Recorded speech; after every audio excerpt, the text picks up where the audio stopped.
আল্লাহর একজন নিকৃষ্ট বান্দা হাবিব নামটা তার, প্রতিনিয়ত সুদ খায়, মানুষের দ্বারে দ্বারে মানুষের কাছে যায়, দেখা যায় এত মুনাফা অর্জন করে, এত টাকা অর্জন করে, সুদের জন্য মানুষকে নির্যাতন করে, নিপীড়িত করে। একদিন হঠাৎ করে সুদের টাকা আনতে যায়, দেখে রে ও যুবক বাবারা, বাড়ির ভিতরে বাড়িওয়ালা পালাইছে ভয়। বিবি ডাক দে কয়, ভাই রে হাবিব ভাই, আপনার কাছে ক্ষমা চাই, আজ 3টা দিন আমার বাচ্চারা অনাহারে আছে, কারণ আজ স্বামীর কোনো কাজ নাই, স্বামী কাজ পায় না, সন্তানের অনাহারে কান্দে। ভাই আমাকে ক্ষমা করেন, এ মাসের টাকাটা দিতে পারবো না, আমার আপনার কাছে মাপ চাই। আপনার ভাই বাড়ি থেকে পালায়া গেছে, কারণ এই আপনার টাকা দিতে পারবে না বিলে ভয়ে পালায়া গেছে। উনি জোরাজুরি করে ঘরের ভিতরে প্রবেশ করলেন, যা দেখে পাতিলের ভিতরে কিছু গোস্ত ঢাকা রয়েছে। পাতিল টুচো করে দেখে গোস্ত, ধমক দিয়ে বলে, তুমি আমার টাকা দিতে পারো না, গোস্ত রাখছো। বলে, ভাই প্রতিবেশী আকিকা করেছে, ওই আকিকার কিছু গোস্ত আমাকে দিছে, কিন্তু তেল নাই, লবণ নাই, ঝাল নাই, একটু রান্না করবো সেই মশলাটা আমার ঘরের মধ্যে নাই। গোস্তটা সকালবেলা দিছে, এখন পর্যন্ত রয়ে গেছে, রান্না করব কি দিয়া, রান্না করার মতো ব্যবস্থা নাই, একটু মরিচ পেঁয়াজ কিচ্ছু নাই যে আমার সন্তানদেরকে আমি রান্না করে দিব, এমনকি একটু লবণও নাই যে আমি সেদ্ধ করে গোস্তটা আমি আমার সন্তানদের দিব। সন্তানগুলো ধরে কান্দে, মা খোদা লাগছে গো, মা খোদা লাগছে মা। সন্তানগুলো চোখের পানি ফেলে কান্দে, কয় তুমি অভিনয় করো না, দাও গোস্তটা। জোর করে হাত থেকে ছিনিয়ে নিয়ে গেল, ছিনিয়ে নিয়ে বিবিকে ডাকতে বলে, বিবি কোথায় রে আমার বিবি? বিবি ঘর থেকে বাইরে আসলো, কয় বিবি রে, এই গোস্তটুক সুন্দর করে তুমি বনবা, সুন্দর করে রান্না করবা, আমি ঘুরে এসে খাবো। বিবি সুন্দর করে গোস্তারে রান্না করলেন, ছাগলের গোস্ত খুব মজাদায়ক হবে। এবার গোস্তটারে রান্না করে পাতিলের ভিতরে, মুসলমান শোনো, একটা পাতিলের ভিতরে রেখে দিলেন। স্বামী আসলেন, দুজন মজা মেরে খাবে। খাবার জন্য যখন দুজন বসেছে, যখন মুসলমান ভাত নিয়ে ভাতের উপরে যখন তরকারি নিবে, গোস্তের তরকারি যখন উঁচু করছে, খোদার কসম এক টুকরা গোস্ত পাতিলের ভিতরে নাই, পাতিলের ভিতরে সমস্ত গোস্ত রক্ত হয়ে গেছে। জোরে বলো আল্লাহু আকবার। পুরো গোস্তটাই রক্ত হয়ে গেছে। হাবিব উপর দিকে তাকায় বলে, রব্বে কারীম, সাধারণ এই গোস্ত আমি জোর করে ছিনাই আনলাম, একটা মানুষের বরাতের জিনিস, এটা আমি জোর করে ছিনিয়ে নিয়ে এটা রান্না করলাম। সেই রান্না গোস্ত যদি তুমি রক্ত করে দিতে পারো, আল্লাহ আমি কত মানুষের কাছে জোর করে টাকা নিয়ে আসি, সুদের টাকা, সুদের কারবার করি, তুমি আমারে করবা কি আল্লাহ? ও আমার আল্লাহ, আমার উপায় হবে কি সেদিন? আজকে গোস্ত যদি তুমি রক্ত বানাইতে পারো, আমি হাবিবরে তুমি কবরে কি করবা রে আল্লাহ? আমি হাবিবরে কিয়ামতের ময়দানে কি করবা? আমি হাবিবরে তুমি জাহান্নামের ময়দানে কি করবা আল্লাহ রব্বুল আলামিন?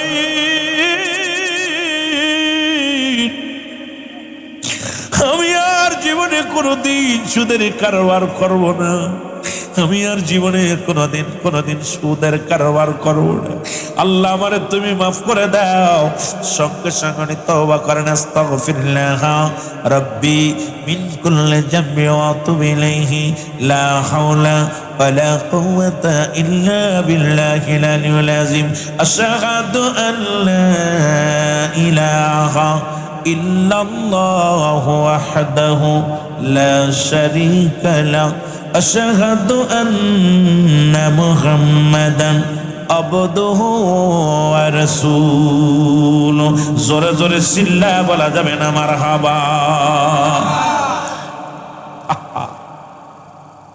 এমন ভাবে তওবা করলেন আল্লাহর দরবারে, রব্বি কারীম তওবা কবুল করে ফেললেন, পিছনের সব গুনাহ থেকে তওবা করলেন। আল্লাহ, আমি আর পিছনে যত গুনাহ করেছি সামনে একটা গুনাহও করব না, আমাকে তুমি মাফ করে দাও।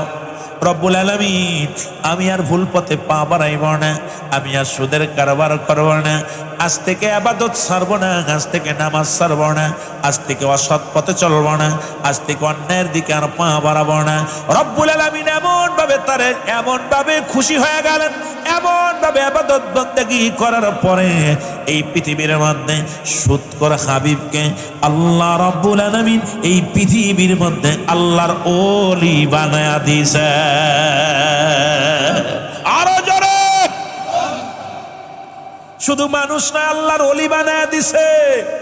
আল্লাহ বলেন, আলা সাবধান, ইন্না নিশ্চয়, আলা ইন্না ওলিয়াল্লাহি, আল্লাহর তরফ থেকে যারা ওলি হয়, লা নাই খাউফুন শব্দের অর্থ হয় ওলা, যদি অবস্থান করে ঘুমোদের উপরে হাজানুন, তাদের কোনো চিন্তা নাই, ভাবনা নাই। সূরা ইউনূসের মধ্যে 11 নম্বর পারা 62 নম্বর আয়াত আল্লাহ নিজেই ঘোষণা করে, আলা, নামাজের আগে আলা নাই, হজের আগে আলা নাই, যাকাতের আগে আলা নাই। আল্লাহর মাহবুব বান্দাদের বিষয়ে বলতে যা বলে, সাবধান সাবধান সাবধান, সেই জগৎ বিখ্যাত একজন আল্লাহর ওলি আমার আল্লাহ বানায়া দিল। আজকে যারা কালাপুরের জমিনে সুদখোর আছেন, আল্লাহর রাস্তায় আজকে অনুরোধ করবা, মাহফিলে বয়া তওবা করবা, জংজিখানে তাকো, মাইকের আওয়াজ শোনো, বইয়া তওবা করবা। আল্লাহ, সুদখোর হাবিবকে যদি তুমি আল্লাহর ওলি বানায়া দিতে পারো, আজকে সুদের বিরুদ্ধে ওয়াজ শুনলাম, রব্বুল আলামিন আজ থেকে আর সুদের কারবার করব না, ঘুষের কারবার করব না। রব্বুল আলামিন, আমি ওলি হতে চাই না, তুমি আমার গুনাহগুলো মাফ করে আল্লাহ আমারে কিয়ামতের ময়দানে নাজাত দিয়া দিও।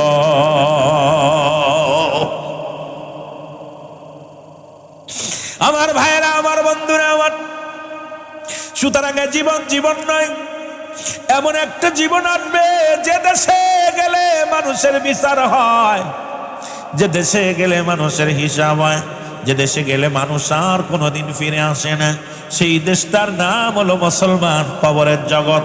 সেই কবর যখন আপনাকে আমাকে ছাড়বে না, যে কোনো মুহূর্তে আমি আপনি চলে যেতে পারি দুনিয়ার মাসরি, দুনিয়ার জিন্দেগি ছেড়ে এমন একটা জায়গা গেলে যে দেশে গেলে আর আসা সম্ভব নয়, সেই দেশের যাত্রী আমরা, জোরে বলেন ঠিক কিনা? ওরে আজি না হয় কাল তুমি যাইবা কবরে, যাওয়ার বেলায় দেখবে চেয়ে গো তোমার সবই রইল।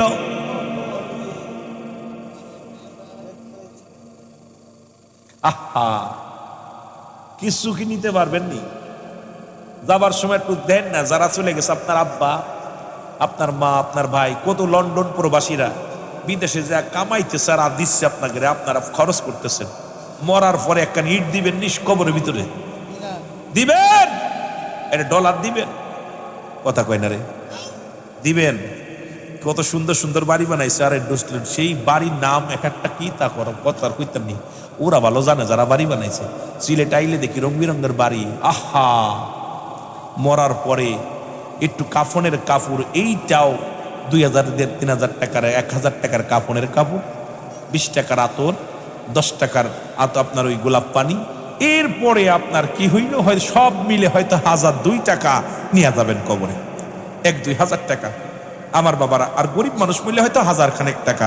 যে ইমাম সাহেব বলতে পারে কাপড়ের কেমন অবস্থা, যেহেতু মাঝে মাঝে কাফনের পরানো লাগে, ওরাইটাই না পরান, তো আপনারা ইমাম সাহেবের কাছে আসে বিফাদে ফইরিয়া, বান মাসের মতো মরা পর সোজা হয়। ইমামের কাছে যায় যখন মরিয়ে যায় তখন আসে, তার আগে হয় না। জোরে বলেন ঠিক কিনা? ইমাম রে কয়, হুজুর একটু কাফনায় দেন, ওর বংশে কেউ কাফনা তু পারে না। ইমাম রে কয়, হুজুর একটু গোসল করাই দেন, ওর বংশে কেউ গোসলই করায় না। জোরে বলেন ঠিক কিনা? কথা বলেন না কেন? ইমাম ওই সময় কাজে লাগে। এই পাশে কথা বলে করে, আওয়াজ হবে না, কোন আওয়াজ হবে না। এ পাশে কারা? দুইটা কেন মারলে ঠিক হইব? একটু মহব্বতের সঙ্গে দুরূদ শরীফ পড়েন, আল্লাহুম্মা।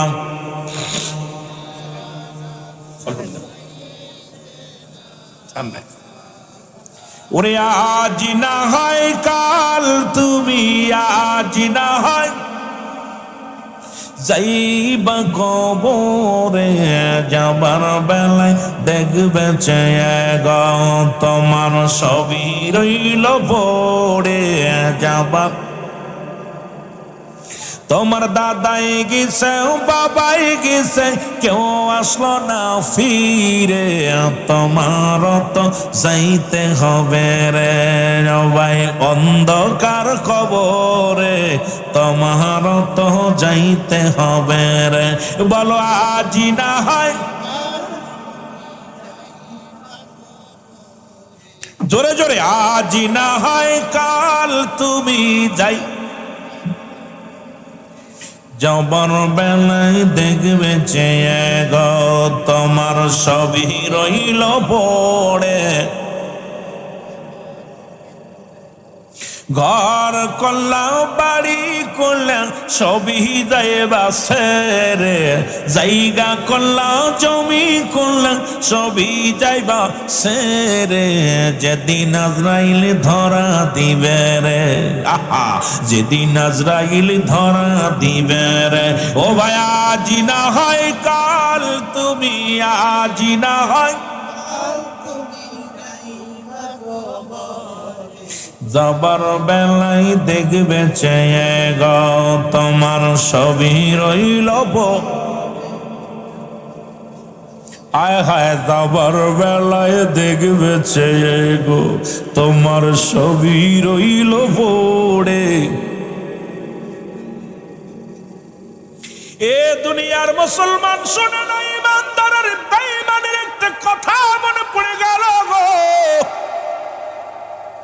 দুনিয়ার সম্পত্তি হবে কি রে?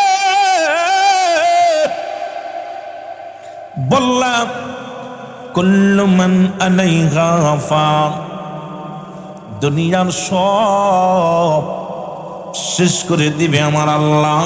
জোরে জোরে চিল্লায় বলা যাবে না মারহাবা? আর একটু জোরে জোরে চিল্লায় বলো মারহাবা। এর দুই বন্ধু, এক বন্ধু হলো ইমানদার আর এক বন্ধু বেঈমান। একই সাথে লেখাপড়া করে একজন শিখছে কোরআনের জ্ঞান। মানুষ ছোট্টবেলা থেকে শুনলাম মুসলমান বাবাই বলতো মানুষের মতো মানুষ হতে হবে, দাদাই বলতো মানুষের মতো মানুষ হতে হবে, উস্তাদ বলতো মানুষের মতো মানুষ হতে হবে।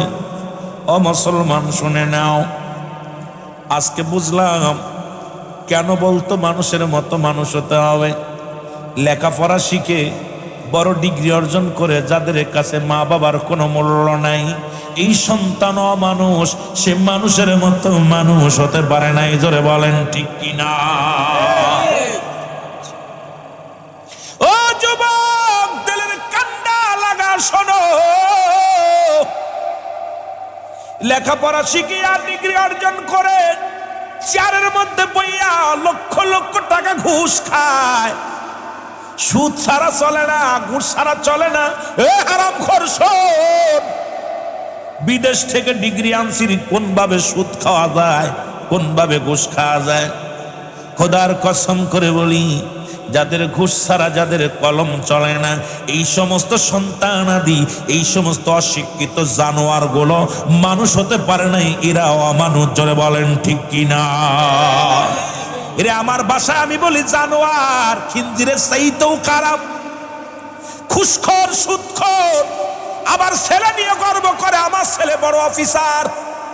এই ঘুষখোরের বাপ, এই সুদখোরের বাপ, গর্ব করো ওই সন্তানকে নিয়ে যে সন্তান ধান চালায় খায়, সারাদিন পরে হালাল রুজি উপার্জন করে।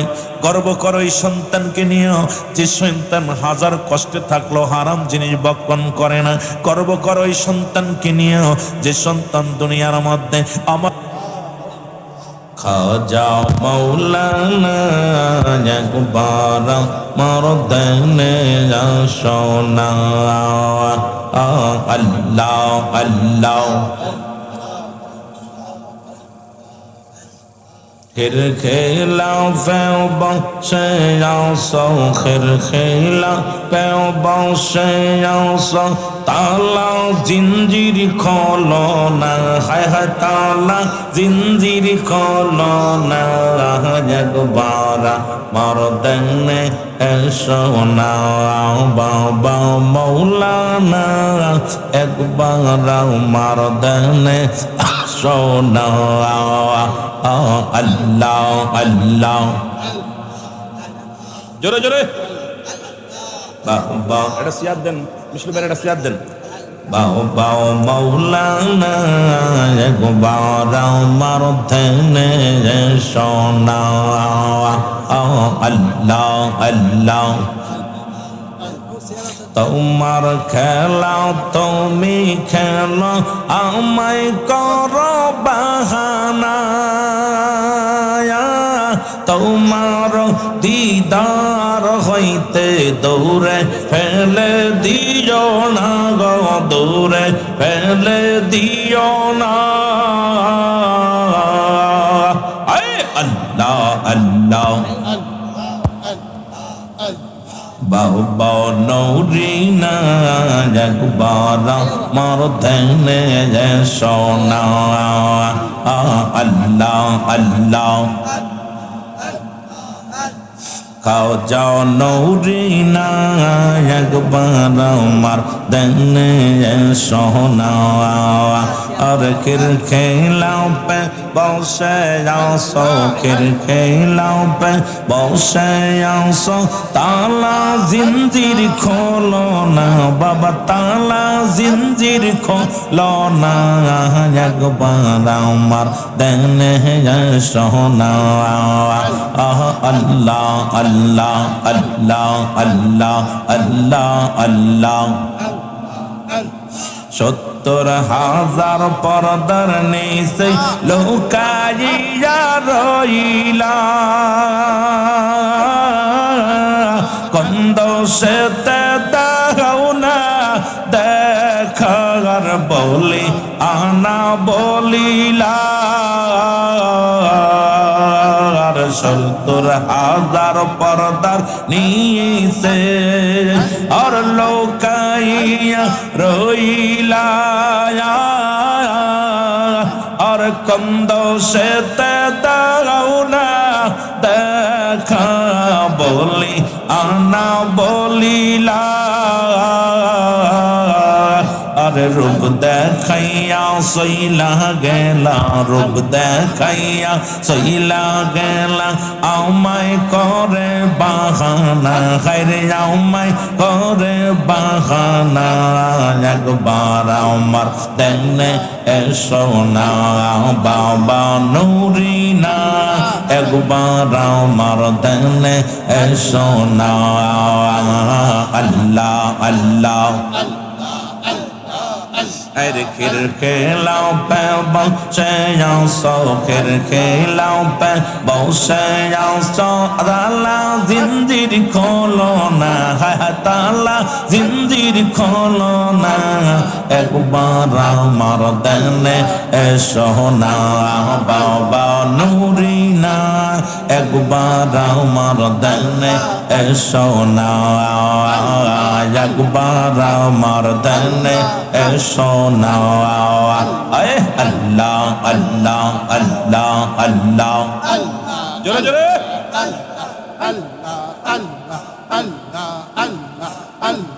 কেমন সইব আমি কেমন সইব আমি মুর্শিদ সারা যন্ত্রণা হার মুর্শিদ হারা যন্ত্রণা একবার আমায় একা দেখাও না আর একবার তারে দেখা দেখাও না আল্লাহ আল্লাহ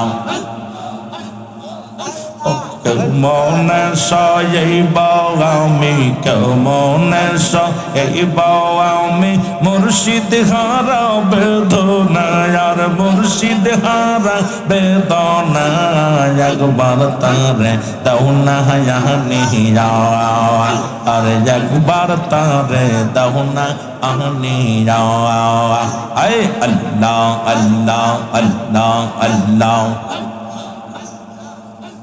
মুর্শিদ জয় মল্ল রতন তুমি পাইব জানা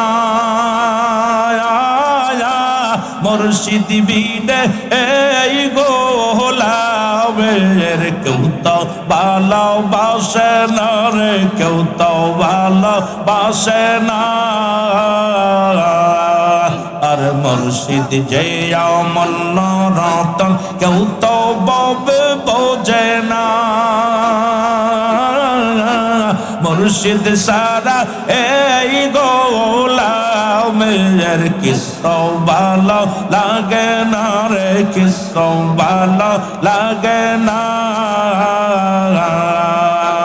কোথায় আমার মুর্শিদ চান রে কোথায় আমার মুর্শিদ চান রে দাও না তারে জানি হার দাও না তারে জানি মুর্শিদ সারা বাঁচতে পারি না আমি মুর্শিদ সারা সইতে পারি না তোমরা জানো না মুর্শিদ সারা বাঁচতে পারি না আল্লাহ আল্লাহ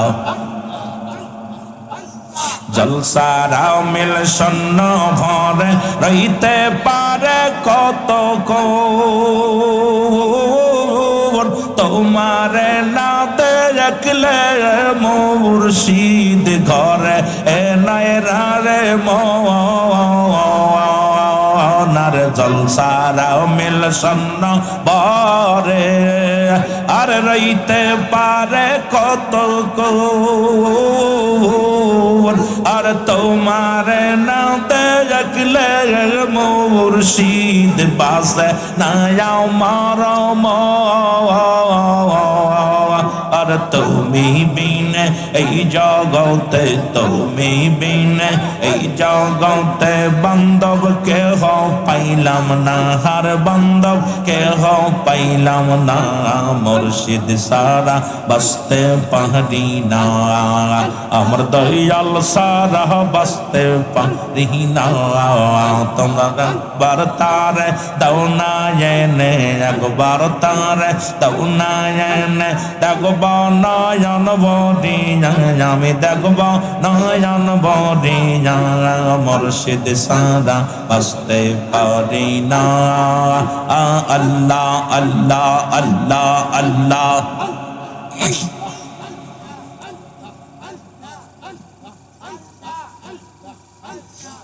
আল্লাহ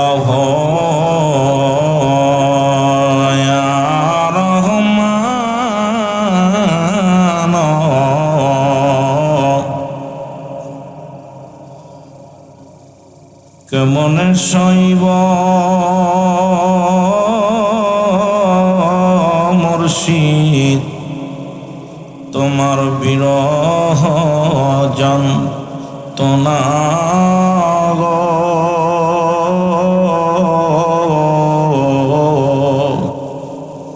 সহেনা সহেনা জ্বালা কেমনে সইব গো আল্লাহ ও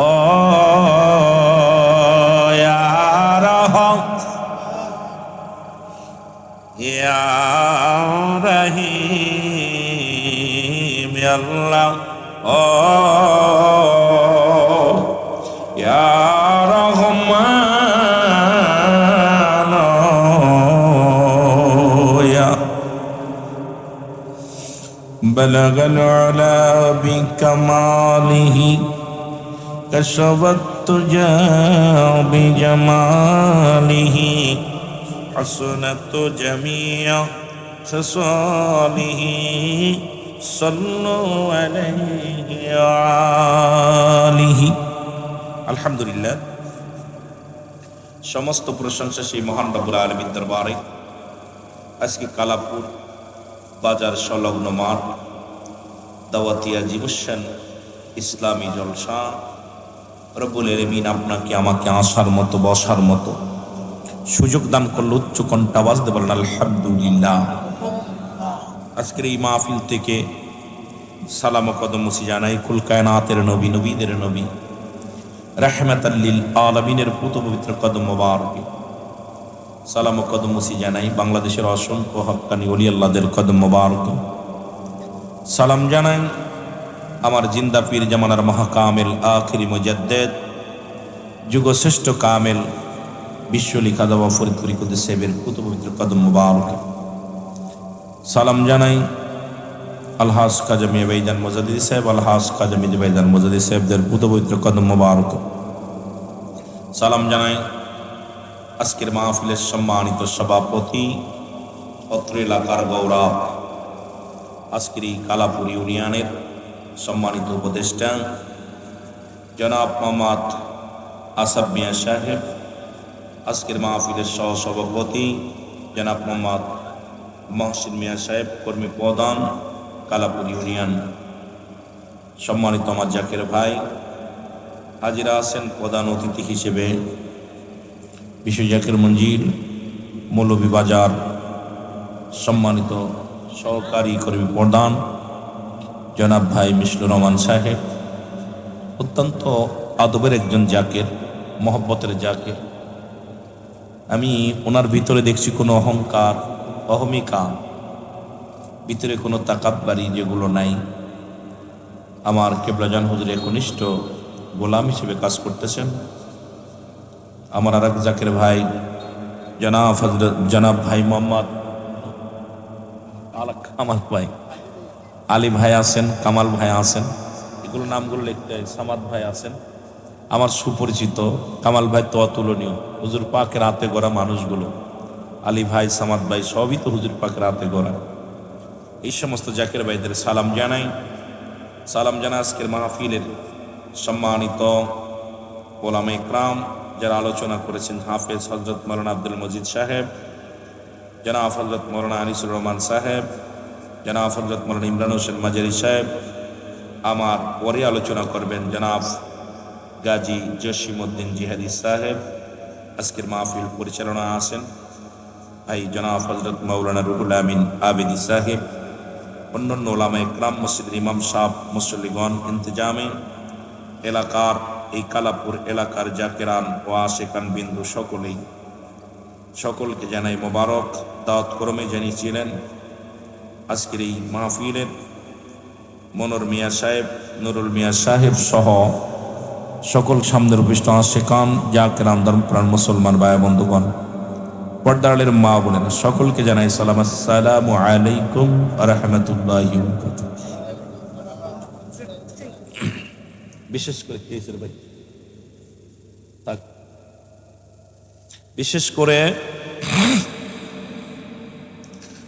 বিশেষ করে আমাকে দুইটা বিষয় বলছে।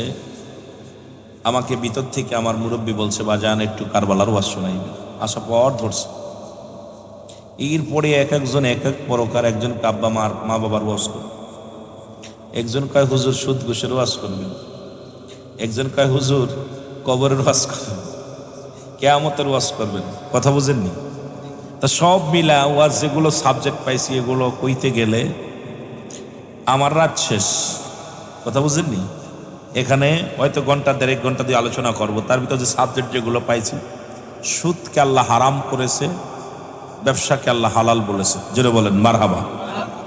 সুদখোর পৃথিবীর মধ্যে সবচেয়ে নিকৃষ্ট।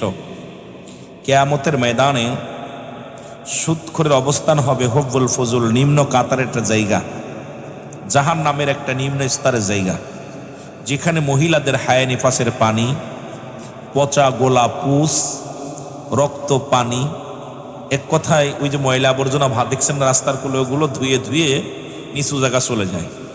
জাহান নামের নিম্ন কাতারের জায়গা, সেই জায়গা হবে ওদের অবস্থান। জাহান নামের মধ্যে সুদখোরেরা আগুনের গোলাগুলো ধরে ধরে খাবে। ক্ষুধার্ত অবস্থায় এমন অবস্থা হবে, তাদেরকে খাইতে দেয়া হবে আগুনের গোল্লা। আগুন হাতের মধ্যে ধরবে, তখন খাবে, চিৎকার মারবে, আগুন যখন খাবে পিছনের রাস্তা দিয়ে নারী বুড়িগুলো বাইর হয়ে যাবে।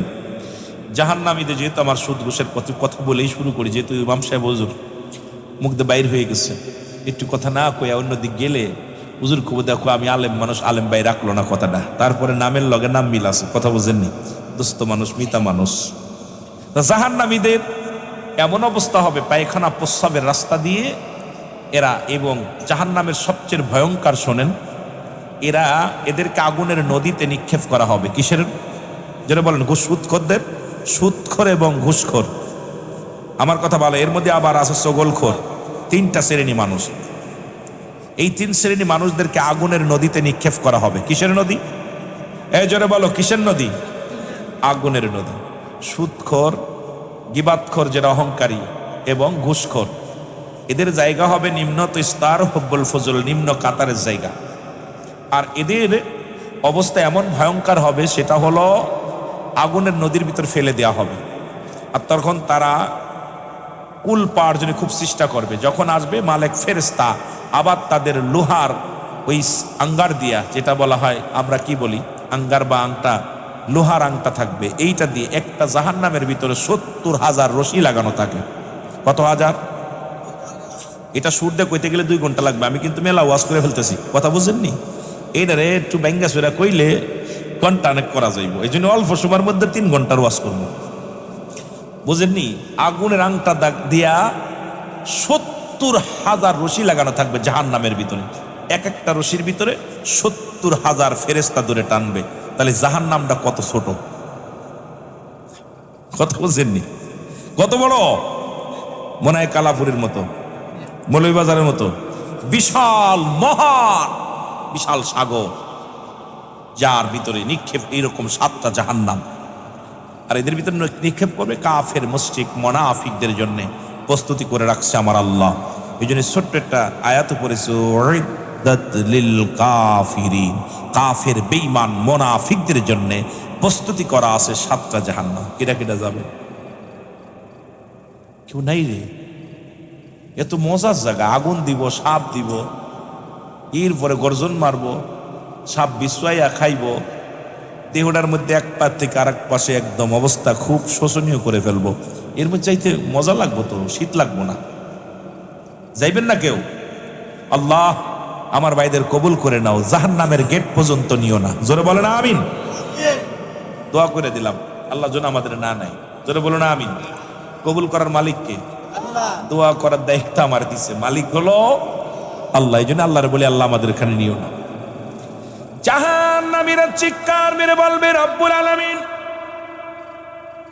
পৃথিবীর মধ্যে এমন ক্ষুধার্ত অবস্থায় থাকবে, পৃথিবীর মুসলমান শুনে নাও, পশুগুলো যেমন ক্ষুধা লাগলে কুকুর যেমন একটা খাদ্যকে ছিঁড়ে হেসড়ে খাওয়ার জন্য পাগল হয়ে যাবে, জাহান্নামীরা আমার বাজানা, আমরা সুদখোরদেরকে, পেটটা অনেক বড় হবে, পেটের মধ্যে, সুদ ঘোষের মধ্যে, ওই পেটের মধ্যে থাকবে আগুনের সাপগুলো। এত পরিমাণ সুদখোরদের পেটের মধ্যে ঢোকানো হবে, পেটটি বড় হয়ে যাবে, এত বড়, বিশাল বড় পাহাড়ের মতো পেটটি হবে। এত বড় পাহাড়, যেমন আপনাদের এলাকার মধ্যে পাহাড়গুলো আছে, এই পাহাড়ের দায়িত্ব আছে হযরত ইলিয়াস আলাইহিস সালাম। নাম কি? হযরত ইলিয়াস আলাইহিস সালাম, যাকে রব্বুল আলামিন পাহাড়ের দায়িত্ব দিছে। যেহেতু আপনাদের এলাকার মধ্যে পাহাড় আছে, এই জন্য একজন ব্যক্তিকে দায়িত্ব দিছে। দায়িত্ব যারা দিছে তার নামটা আমি বলে গেলাম। ইনার মধ্যে যেমন এই পাহাড়গুলো দেখতে অনেক উঁচু লাগে, যেহেতু আমাদের অঞ্চলে পাহাড় নয়, আপনাদের এলাকা আছে। মুসলমান শুনে নাও, এই পাহাড়ের মতো তাদের ভুঁড়িটা হবে, তাদের মুখগুলো, হাতগুলো জাহান্নামীদের হাতগুলো হবে, সুদখোর ঘুষখোর জাহান্নামীদের হাতটা হবে উহুদ পাহাড়ের মতো, এক একটা দাঁত হবে। মুসলমান শুনে নাও, দাঁতটা তো এত বড়, উহুদ পাহাড়ে যারা মক্কা মদিনায় হজ করতে গেছেন, ও মুসলমান শুনে নাও, এই উহুদ পাহাড়ের মতো এক একটা হবে দাঁত। ও মুসলমান শুনে নাও, উত্তম তমাম পৃথিবীর মধ্যে বড় বড় বড় বড় এই ঠাইগুলো উড়দগুলো হবে। আর জমিন থেকে আসমান পর্যন্ত যত উচ্চতা, এর সেইটা আরো ভয়ঙ্কর তাদের উরুদগুলো হবে। আর জাহান্নামীরা, তাদের খাদ্য সুদখোরের খাদ্য হবে আগুনের দলা। সুদখোরের মুসলমান পানি পিপাসায় যখন কাতর হয়ে যাবে, তখন রব্বুল আলামিন মহিলাদের হায় নেফাসের পানিগুলো, নিগত ময়লা আবর্জনা, এই পানিগুলো সামনে পেয়ালার মধ্যে আনবে। সেই পেয়ালাটা হবে পৃথিবীর সব চাইতে নিকৃষ্ট পেয়ালা, যার মধ্যে এই পানিগুলো আনবে। গরম ফুটন্ত পানিগুলো এনে তখন দিবে। যখন এটা পান করবে, পেটটি কমে যাবে, কারণ এত জোরে নাড়ি বুড়ি পর্যন্ত পিছনের রাস্তা দিয়ে বাইর হয়ে যাবে। এ মুসলমান শুনে নাও, গভীর মনোযোগ। পৃথিবীর মধ্যে জাহান্নামীরা তাদের ঘৃণা করবে। সুদখোর ঘুষখোরদের দেখে জাহান্নামীরা নিজেরাই মুখ ফিরায় নিবে। কারণ কত লজ্জাজনক দেখেন, জাহান্নামীরা জাহান্নামীদের ঘৃণা করবে। সেটা হলো যখন কোনো সুদখোর কোনো জাহান্নামের মধ্যে দিবে, অন্য জাহান্নামীরা আফসোস করবে, ডাকতে বলবে, রব্বে কারীম, আমাদের অন্য জাহান্নামে দাও, কোনো দুঃখ নাই, অন্য জাহান্নামে দাও, আরো ভয়ঙ্কর আযাবের মধ্যে দাও। রব্বুল আলামিন, আমরা সহ্য করতে পারবো, কিন্তু এই সুদখোরের এত দুর্গন্ধ, এই সুদখোরের ভিতর থেকে এত দুর্গন্ধ বাইর হতেছে আমার আল্লাহ, এই ঘুষখোরের গতর থেকে এত দুর্গন্ধ বাইর হতেছে আল্লাহ। আমরা জাহান্নামীরা বড় কষ্টের মধ্যে আছি। জোরে জোরে চিল্লায়া বলা যাবে না আল্লাহু আকবার। জাহান্নামীরাই আফসোস করবে, আল্লাহ একে সরাও। এই সুদখোর ঘুষখোর, এদের গা দিয়া গতর দিয়ে এক ধরনের পোকা বাইর হবে। একটা কীট পোকার মতো এদের দেহ থেকে বাইর হবে। আর এই কীট পোকাগুলো যখন বাইর হবে, ও যুবক, এক একটা জাহান্নাম, এক একটা জাহান্নাম, যতটুকু জায়গা আছে এই কীট পতঙ্গ ঠিক সেই রকম মুসলমান কীট পোকাগুলো সেই রকম দেখা যাবে। বাবা, দেহের মধ্যে থেকে নিজের গায়ের ওই পোকাগুলো সে নিজেই নিক্ষেপ করবে। মুসলমান শুনে নাও, আমার বাজানেরা শুনে নাও, শুনে নাও, ওই জাহান্নামীদের মধ্যে সবচেয়ে কঠিন আযাবের মধ্যে রব্বুল আলামিন সুদখোরদের দিবে, ঘুষখোরদের দিবে। সুতরাং এই দুনিয়ার মধ্যে সুদ খাবা কার জন্যে? কার জন্যে সুদ খাও? কার জন্যে ঘুষ খাও? এই দুনিয়ার কেউ তোমার নয়, কারণ ছেলে তোমার নয়, মেয়ে তোমার নয়। যাদের জন্য আজকে সুদ খাইলা, ছেলে বাগ নিবে না, মেয়ে বাগ নিবে না, তোমার পাপের বাগটা নিবে না। এই দুনিয়ার মধ্যে ছেলে বলো, যদি ছেলেরে বলো, বাজারটা আমি সুদ খেয়েছি, ঘুষ খেয়েছি, তুমি এই পাপের বাগটা নিও, ছেলে বলবে, বাবা আমি পারবো না, নিতে পারবো না। মেয়েকে বলবেন, মেয়ে বলে আমি নিব না। বিবিকে বলবেন, বিবি বলবে আমি নেব না। কিন্তু সম্পদের বাগ সবাই চাইবে, ভাই চাইবে, বন্ধু চাইবে, আত্মীয় স্বজন চাইবে, কিন্তু পাপের বোঝার ভাগ কেউ নিবে না। জোরে বলেন ঠিক কিনা? আপনি বিশ্বাস না করেন, বাড়ি যাবেন, বাড়ি যেয়ে বিবিরে বল, বিবি আজকে তো আমি এটা জিনা করে ফেলেছি, বা ঘুষ খাইছি, সুদ খাইছি, গুনাহ করে ফেলেছি, এর ভাগটা তুমি আর দেখ নাও, আমি আর দেখ। বউকে বড়া পড়া, তোমার তালাক দে, প্রয়োজন হলে তালাক দে। ছেলেরে বলবেন, বাবা আমি তো ঘুষ খায়া তোর জন্য খুব ভালো দামি জুতা আনছি, জুতাটা তুই পর। ছেলেকে, বাবা জুতা দাও, কিন্তু পাপের ভাগটা নিতে রাজি নেই। জুতা নিব, ঘুষের জুতা নিব, সুতের জুতা নিব। শীতের কাপড় তো আরো মহব্বত করে সুমা দিব, আব্বা নিয়ে আইছে, এইবার দিয়া পর খুব খুশি হয়ে গায়ে দিব। দিয়া পরের জিগাইবি, আব্বা বাজান আমি তো ওইটা সুদের কারবার করি, এইটার থেকে তোমার জন্য কিনে আনছি, এর ভাগটা তুমি আর্ধেক আমি আর্ধেক। ছেলে, আব্বা পোশাক পাইছি, কিন্তু ওইটা নিতে পারতাম না। জোরে বলেন ঠিক কিনা? বিশ্বাস না করেন, বাড়ি যে কোয়েন, যদি মনে করি, যদি রাজি হয়ে যায়, তাহলে মনে করবো যে ওইটাও সুদখোর। জোরে কন ঠিক কিনা? ওইটাও ঘুষখোর। জোরে বলেন ঠিক কিনা? আহা, বড় কষ্ট। যাই না শুই না মানুষগুলো, আল্লাহ নিজে সুদকে হারাম করছে, ব্যবসাকে হালাল করছে। সুদকে কি করছে? হারাম করল, হারাম। এটার মধ্যে হালাল বলার কোনো ইখতিয়ার নেই। সুদখোরদের ওয়াজ করবো কেমনে ভাই? যে আমাদের নেতাকর্মী সবই সুদখোর, কথা বুঝেননি? বড় বড় এমপি মন্ত্রী দেশ পরিচালনা যারা করে এইরাই সুদের মধ্যে। আমরা এগুলো ওয়াজ করে কি আর কথা বলেন? ওয়ালে প্রাচীলে যদি গুতা মারি হাত ভেঙে যাবে, প্রাচীলের কিছু হইব? তা আমাদের এই গুতা মারতেছি, হাতে ব্যথা পাচ্ছে, যেটা বাড়াবাড়ি করতে জেলের ভিতর ঢুকাইব। কিন্তু সুদখোরের মুখ কি বন্ধ করা সম্ভব? তবে আল্লাহর আদালতে আমরা জবাব দিতে পারবো। আল্লাহ, ওই কালাপুরের ময়দানে সুদের বিরুদ্ধে কথা বলেছিলাম, ঘুষের বিরুদ্ধে কথা বলেছিলাম। রব্বুল আলামিন তোমাকে সন্তুষ্ট করার জন্য, কারণ এই পৃথিবীর মধ্যে কিচ্ছু বলতে কিচ্ছু নিতে পারবো না। রব্বুল আলামিন ডাক দিয়ে বলেন, কুল্লু মান আলাইহা ফান। আল্লাহ কয়, বান্দারে এই জমিনের মধ্যে কিচ্ছু বলতে কিচ্ছু আমি রাখবো না। এই দুনিয়ার যা কিছু আছে সব কিছু আমি চূর্ণ বিচ্ছিন্ন করে দিব। এই জমিনের মধ্যে মাঠা দিব। পরের জমি ফাঁকি দিতেছ, কত বাজানে কত ভাইয়ের জমিগুলো আত্মসার করো। এই পৃথিবীর মধ্যে ভাই হইয়া বাইরে ফাঁকি দাও, ভাই হইয়া বোনের ফাঁকি দাও। কত ভাই বোনকে ফাঁকি দেয়, বোনকে ঠগাইয়া। ওই ডিপজাল ভাই দেখলাম, ওরে মুসলমান চলচ্চিত্রের ডিপজাল ভাই তার বোনদের ফাঁকি দিছে। বোনেরা আসিয়া মিডিয়ার মধ্যে বলছে, আমার ভাই আমাদের পাওনা বুঝে দেয় না। পৃথিবীর মধ্যে যতই তুমি কপাল ছুলে ফেলো, কারণ ভাই বোনের হকটা নষ্ট করিয়া যতই তুমি ইবাদতের মধ্যে মশগুল হয়ে যাও, আল্লাহর আদালতে তোমার মতো নিকৃষ্ট পৃথিবীর মধ্যে আর কেউ নাই। জোরে বলেন ঠিক কিনা? অনেক বাবারা আমার, বন্ধুরা আমার, অনেক মুসলমান সন্তান আর এক বাবার বাবা সন্তানকে ফাঁকি দিতেছে। দেখা যায় পৃথিবীর মধ্যে, আমার যুবক বন্ধুরা আমার শুনে নাও, অনেক বাবারা আছেন, দেখা যায় ছেলেকে 1 শতক বেশি দিচ্ছেন আর এক ছেলেকে কম দেন। খোদার কসম এই ভুলটা করবেন না। ছেলে যদিও আপনার, মেয়ে যদি আপনার ইনসাফ আপনি মিটায় দিবেন।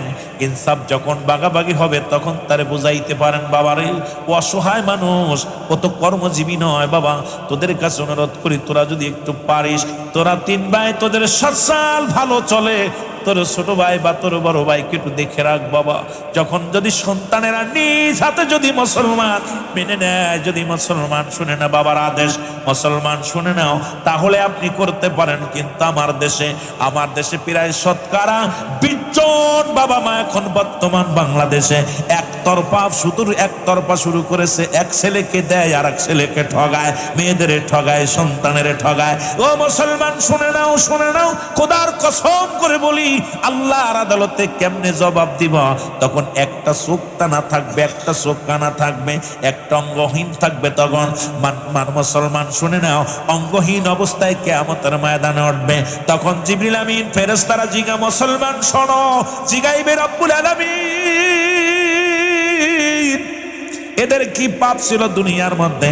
তখন বলবে রব্বুল আলামিন, এই মানুষটা এক রোয়া ছিল দুনিয়ার মধ্যে, মুসলমান কি করছে দুনিয়ার মধ্যে? তার সন্তানদের ফাঁকি দিছে, তার মেয়েদের ফাঁকি দিছে, ছেলেদের ফাঁকি দিছে, এবং অঙ্গহীনা বানাইলাম। কারণ একটা সাইড সে নিচে আর এক সাইড নেয় নাই, পরিপূর্ণভাবে সন্তানের হক আদায় করতে পারে নাই। এই জন্য আমি রব্বুল আলামিন তাদের অঙ্গহীনা অবস্থায় দুনিয়ার মধ্যে পাঠাইব। দুনিয়ার মধ্যে এই জাহান তো কিয়ামতের ময়দানে তাদেরকে উত্তোলন করলাম। জোরে জোরে চিল্লায় বলো আল্লাহু আকবার।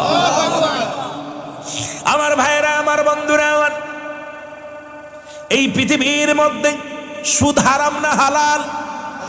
আরো জোরে। ঘুষ হারাম না হালাল? দুইটাই হারাম। সুরের গোশত খাওয়া হারাম না হালাল? আরো জোরে কন। এটা খাওয়া যাবে? সুদ খাওয়া যাবে? তা সুদ যারা খায় তারা কেন খিঞ্জিরের গোশত খায় না? আমি কই তারা কেশর গোশত খাবে, শুয়োরের গোশত খাবে পৃথিবীর মধ্যে? কারণ তাদের জন্য বৈধতা হলো খিঞ্জিরের গোশত। কারণ সুদও হারাম, ঘুষও হারাম, খাবি অর্জন করবি হারাম, আর খাইবি হালাল চলবে না। কারণ তোদের জন্য বরাদ্দ করা হবে, জোর করে তাদের খাওয়ানো হবে শুয়োরের গোশত। জোরে বলেন ঠিক কিনা? শুধু হারাম, ঘুষও হারাম। সত্যি তো? আপনারা কিন্তু কোয়েন, সত্যি কথা কোয়েন। সুদ কি? ঘুষ, শুয়োরের গোশত, মদ হারাম। তাহলে আপনাদের আমাদের এলাকায় অসংখ্য সুদখোর আছে, টুপি মাথায় দিয়ে টপ কপাল ছুঁড়ে ফেলছে। অসংখ্য আছে। দেখতে তসবি হাতের ভিতরে, আহা। এক সুদখোর পাইলাম কিছুদিন আগে, মাহফিল করতে যায়, সুদখোর একাই মাহফিল দিছে। আমি তো জানি না উনি মাহফিল দিছে। এখন মাহফিল শেষে আমার ইমাম সাহেব কয়, হুজুর একটা কথা বলি, কানে কানে কয়, হুজুর ওয়াজ করতেছেন ঠিক আছে, ওনার বাড়ি কিছু কিছু খাইয়েন না। আমি কি হয়েছে? হুজুর আপনি আমার কথাটা রাখেন। কেন? আমি মসজিদ ইমামতি করি 16 বছর। হুজুর বাংলাদেশের মধ্যে এই মহল্লার মধ্যে সবচেয়ে 1 নাম্বার সুদখোর। আমি তুই আগে কবি না, ওয়াজ শেষ করছি, এখন মোনাজাত দেবে, এখন তুই আমার কইতে সোস কালেকশন টালেকশন সব হইয়া গেছে। এইবার কইছে হুজুর ওয়াজ শেষ করছে। সুদখোর আয়া আমারে সালাম করতে স্যার দোয়া আছে। ইমাম সাহেব আমার পাশ ছাড়ে না, কয় হুজুরুল আমিন ভাই আপনি একদিন ওর বাড়ি খাইলে আপনার ইমান নষ্ট হয়ে যাবে, খবরদার। খাবার দেখি ওরে বাবা আইটেম করছে অনেকগুলো, আয়া সামনে খুব তৈরি করছে। তা আমি কই ভাই যান কি খবর, এগুলো এত তৈরি করছেন? কয় তো কম করছি। আমি কই মাছ কয় পদের? কয় 13 পদের। গোস্ত কয় 6 পদের। আমি কি কাম সারছে, হরিণের গোস্ত আনছে। কথা বুঝছেন? সুদ করতো কোটিপতি, আর সুদ খায়া খায়া আর মানুষ বিদেশে পাঠায়, ওইটাও ব্যবসা করে। মানুষ ধোঁকাবাজ আদম ব্যবসা করে। কি ব্যবসা? হাহারে, বিদেশে যে কত নির্যাতন করে। এই যে আদম ব্যবসায়ী কিছু আছে আমাদের দেশে, এরা মানুষগুলোকে, সরল প্রাণ মানুষগুলো খেতা কম্বল বিক্রি কইরা দালালের হাতে দিয়ে খপ্পরে পইরা তারা বিদেশের মাটিতে কাঁদতেছে। ওদের কান্না দেখলে সহ্য হয় না। মাঝে মাঝে ফেসবুকের মধ্যে এদেরকে পিটাইতেছে, বান্ধে রাখছে, খাবার দিচ্ছে না, নির্যাতন, মা বাবা করে চিৎকার মারতেছে। দেখার মানুষ নাই, বলার মানুষ নাই। এই আদম ব্যবসায়ী একবার গোপনে যায় ওর মা বাবার কাছে খবর নিবা, দেখবা মায়ের কান্না, বাবার কান্না, বোনের কান্না। আদম ব্যবসা যারা করো একবার যে দেখবা তার বোন কাঁদতেছে কেমনে, ভাই কাঁদতেছে কেমনে, বাবা কাঁদতেছে কেমনে, তার বিবি কাঁদতেছে কেমনে, তার ছেলে মেয়ে কাঁদতেছে কেমনে। একটু গোপনে যে দেখবা। আমার মন বলে গোপনে যে ওই বাড়িটা যদি কেউ খবর নিত আর জীবনে সাদম ব্যবসা করতো না। গোপনে যায় যদি খবর নিত এই মানুষটা আর জীবনে এই 2 নাম্বারই কাজ করত না। পরে আমি বিদায় করছে, ভাই জান আমি টাকাটাকে আপনি দিলেন? না ভাই টাকা সবাই মিলে দিছে। আমি বললাম মেহেদির কলাম টাকাটা ধর, টাকাটা থুয়ে লাভ কি, টাকাটা নেই। তা আমি আপনি কত দিচ্ছেন? আমি 50,000 দিছি। আমি 50,000 টাকা মাহফিলে দিচ্ছেন? কয় জি মাহফিলে দিছি। আর গরুটা ছিল, গরুটাও আমি দিছি। মাহফিলের গরুটা দিছে উনি, 50,000 টাকা নগদ দিছে। আল্লাহর বাঁচাইছে রে ভাই। আইসি এখন ইমাম সাহেব আমার পিছে পিছে বারবার হুজুর খালি আত্রান দেয়, হুজুর ওনার কাছে কিন্তু ধরা, উনি কিন্তু পা ধরায় ধরবো। দেখি ঠিকই অবস্থা, একদম জড়ায় মরা ধুইরে একবার গেলে দামকে ভাই আমার গ্যাস হয়ে মরে যাবো রাত্রে খাইলে। কথা বলছেন কি? বিপদ থেকে বাঁচছি তা আমার দেশে অসংখ্য। উনি পরে ফোন দিয়ে ওনাকে বললাম, কয় ভাই যান আমি প্রতিজ্ঞা করলাম আমি প্রায় 50 লক্ষ টাকা মানুষের কাছ পাবো। আমি কথা দিলাম খোদার কসম, আমি আর একটা দানা, আমি 50,000 টাকার একটা টাকা আমি অতিরিক্ত নিব না। 50 লক্ষ টাকা যাদের কাছ পাবো, যদি স্বেচ্ছায় দেয় নেব, না দেয় না নিব, কিন্তু আমি হারাম আর ভক্ষণ করবো না। ওনার সঙ্গে প্রায় আধা ঘন্টা আমার কথা। আমার ভাইয়ের নাসিনগর ব্রাহ্মণবাড়িয়া। আমি আশ্চর্য হয়ে গেছি এখান থেকে। উনি ওনার কথা কান্না করতে, ভাই যান আমি আগে বুঝিনি ওনার জাহান্নামের কথা বিবরণ কিছু আলোচনা করলাম। সুদখোর হাবিব, নাম কি ছিল? হাবিব। উনি আল্লাহর ওলি হয়ে গেছে। আমি ওনাকে বললাম, ভাই আপনি কি জানেন কি